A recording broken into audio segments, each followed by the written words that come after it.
When we sat down and started to think about developing or making a building, we constantly came up against what we call the developer trade-off and the Canberra trade-off. Everyone telling us that you had to do things a certain way.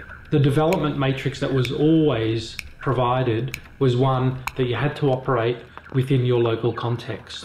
So we ended up going to Japan and we set about interviewing, some of the best firms in that country in order that they could come here and deliver a project and work collaboratively with us. There is not a single team member on this project who doesn't care deeply about the work that they're engaged in. They're not waking up every morning saying, hey, I've just got to go and do some work.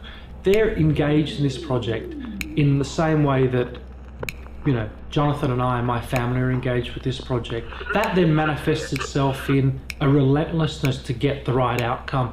Everyone is constantly, working towards trying to do the best thing.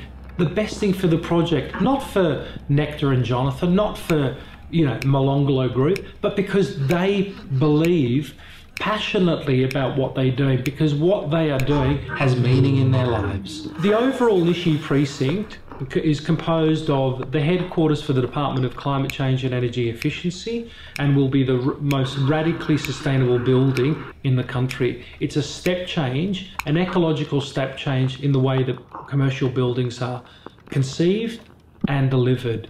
It's no longer a dumb glass box. This building is a building that is living and breathing.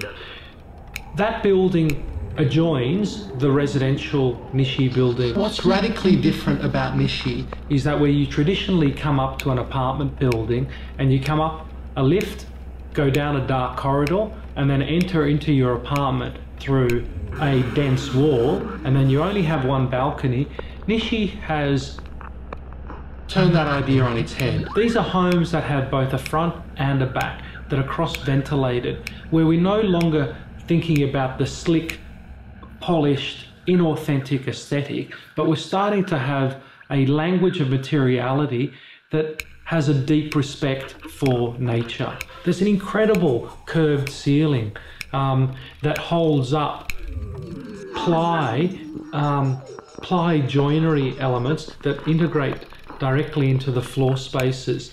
They're all seamless. Landscape isn't just something that's outside of the building. We're trying to connect that landscape back into the building.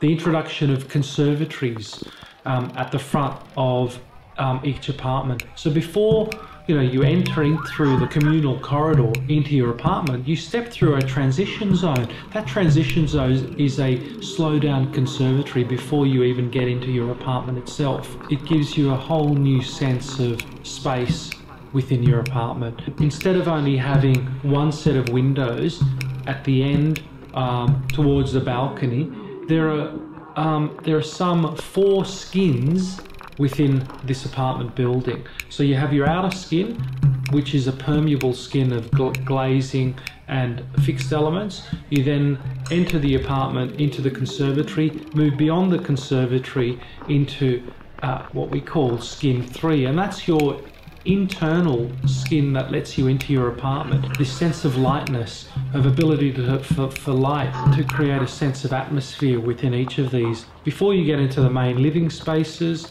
And there's another skin as an outdoor balcony, and then a 4th skin if you had apartments to the north which act as winter gardens. We've taken an approach with the external architecture in a way that responds and respects the external environment, about it not just being the balustrade, but about it being in an articulated form, almost a pineapple form that responds to the natural environment. Other important elements of this building aren't just about the apartments themselves. It's about the ground floor plan and planning. It's about how you infuse and activate that plane where people spend a great deal of their time. We all talk about the cafes and the bars. Those things are what we call the third space. They are important environments for people to be able to relax, for people to be able to meet others, for people to be able to get a sense of what it means to belong in a community. As we're spending as much time carefully selecting each of those tenancies and each of those operators to ensure that they add value to the precinct. Specialist ateliers who care intensely about the work that they do. You know, they're almost gallery-like in their approach to the products that are being selected, curated and sold.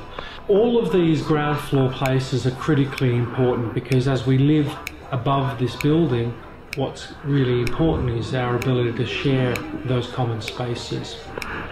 The interstice of those two buildings is the atrium. Lush garden landscapes that are climbing all the way up and through the building itself. And it's been the focus of intense debate around our design team. It's the central core of a geode. It's the internals of a passion fruit. It's so important to ensure that that internal atrium provides the amenity, the delight and the wonder for all those that live, work and are visiting NewActon. The places that we inhabit resonate deeply with who we are as human beings, and it's so critical that the houses, the retail spaces, the cafes, you know, the offices that we work in and spend most of our lives aren't simply places to pass time. They are important for making us feel good or bad. What is being shown at Nishi is that we're developing a building that not only is urban and responds to a city and urban context and respects the functionality and the requirements for that, but also injects and includes the environment within those functioning spaces. It's about proving that delivering buildings or building built form isn't about turning your back to the environment. It's about the environment being included within that context. It's not an either or, it's both together. It's both together.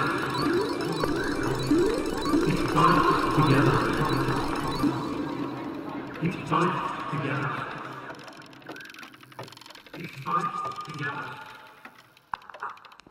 It's both together. It's both together. It's both